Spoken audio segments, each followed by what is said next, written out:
Assalamualaikum warahmatullahi wabarakatuh. Salam sejahtera untuk kita semua. Bagaimana kabar Bapak Ibu, para PNS, P3K, TNI, Polri maupun para pensiunan.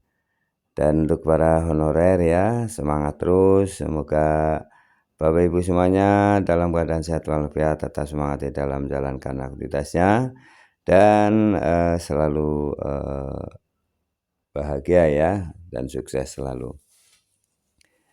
Salam jumpa kembali dengan saya dari channel Up to Date Mas Guru yang akan membagikan informasi-informasi seputaran kesejahteraan PNS, P3K, TNI, Polri maupun para pensiunan, tentunya para honorer juga ya. Ada informasi yang membahagiakan untuk para honorer juga.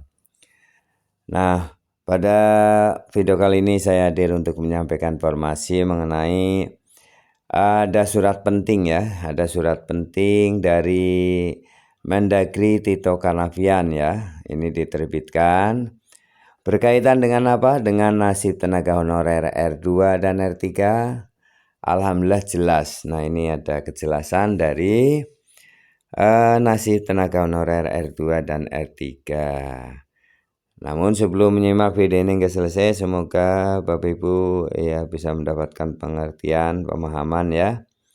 Dan jangan lupa Bapak Ibu untuk memberikan subscribe, like, isi komentarnya. Mari kita simak bersama. Mendagri Tito Karnavian terbitkan surat nasib tenaga honorer R2 dan R3 alhamdulillah jelas. Nah, seperti apa? Kita simak bersama. Diinformasikan dari Klik Pendidikan, pemerintah akhirnya memberikan kepastian terkait nasib tenaga honorer kategori R2 dan R3. Nasib mereka dipastikan melalui surat yang diterbitkan oleh Menteri Dalam Negeri Mendagri Tito Karnavian.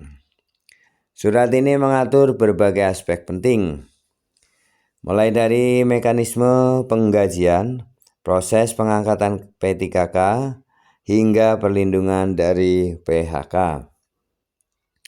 Dalam surat dengan nomor 900.1.1/664 ya, yang ditandatangani oleh PLT Direktur Jenderal Bina Keuangan Daerah Horas Panjaitan, pemerintah daerah diberikan pedoman tentang penggajian P3K. Nah, ini ya. Jadi surat penting ini ya untuk ditujukan untuk para Pemda ya, baik provinsi, kabupaten, kota madya. Ini mengenai penggajian ya tenaga honorer di penggajian P3K di daerah-daerah. Beberapa kelompok tenaga honorer ya memenuhi syarat untuk diangkat menjadi P3K berdasarkan database BKN, meliputi yaitu honorer yang mengikuti seleksi CPNS 2024 tetapi tidak lulus ya, serta melamar formasi dalam seleksi P3K tahap 2. Kemudian yang kedua, honorer yang sudah melalui seleksi P3K tahap 1 tetapi tidak memenuhi kebutuhan formasi, tapi tidak mendapatkan formasi.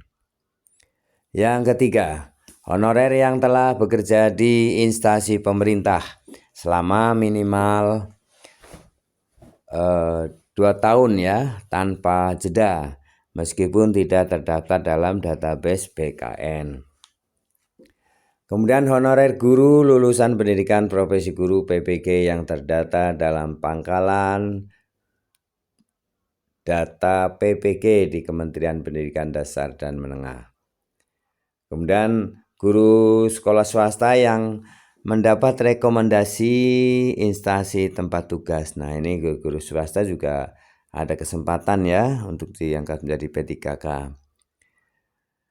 Adapun poin-poin ya penting dalam surat Kemendagri itu antara lain ini poin-poinnya. Pertama, kelanjutan kerja dan gaji tenaga non-ASN. Jadi ini kepastian ya, jaminan untuk tenaga honorer yang kerja di Pemda ya. Pemerintah daerah ini tetap berlanjut bekerja dan tetap digaji ya. Tenaga non-ASN yang masih menjalani proses seleksi tetap bekerja. Kemudian yang kedua, mereka tetap menerima gaji dengan jumlah yang sama seperti sebelumnya. Kemudian gaji bersumber dari anggaran belanja jasa. Yang kedua, penganggaran gaji P3K paruh waktu. Nah, ini yang penganggaran untuk P3K yang diangkat menjadi P3K paruh waktu.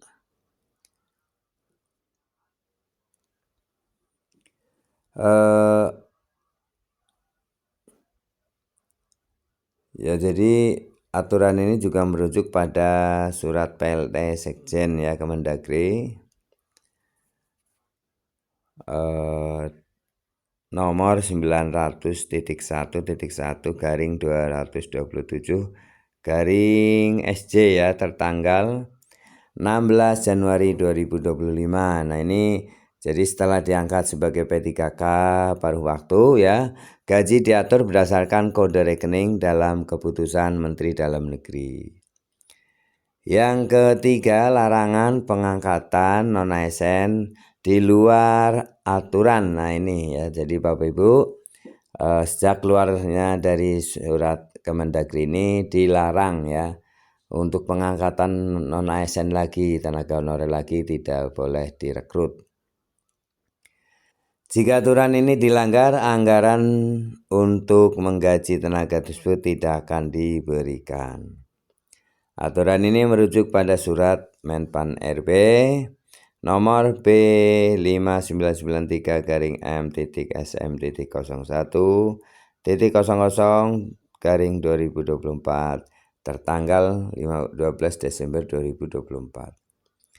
Yang keempat adalah isi suratnya adalah penggajian non-ASN di luar database BKN. Artinya tenaga non-ASN atau honorer yang tidak ada di database BKN tetapi masih dalam proses seleksi tetap berhak menerima gaji. Tenaga ini ya honorer ini masih tetap menerima gaji. Penggajian tersebut ya mengikuti aturan dalam surat Menteri Pan RB ya nomor B-5993-M.SM.01.00/2024. Dengan adanya surat ini, tenaga honorer kategori R2 dan R3 mendapatkan kepastian terkait penggajian, status kepegawaian, serta peluang untuk masuk ke dalam skema P3K paruh waktu. Hal ini menjadi langkah konkret ya dalam mengatasi persoalan tenaga honorer di berbagai instansi pemerintah. Nah, begitu ya Bapak Ibu. Bersyukurlah ya yang bisa diangkat menjadi P3K paruh waktu.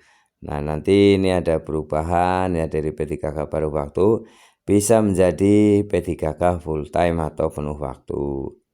Nah, P3K penuh waktu ini juga bisa ada kesempatan untuk mengajukan menjadi PNS ya, itu semua melalui proses ya. Terima kasih Bapak Ibu telah menyimak video ini hingga selesai. Semoga bermanfaat. Jangan lupa subscribe, like, isi komentarnya, dan ikuti terus channel Up to Date Mas Guru. Terima kasih. Assalamualaikum warahmatullahi wabarakatuh.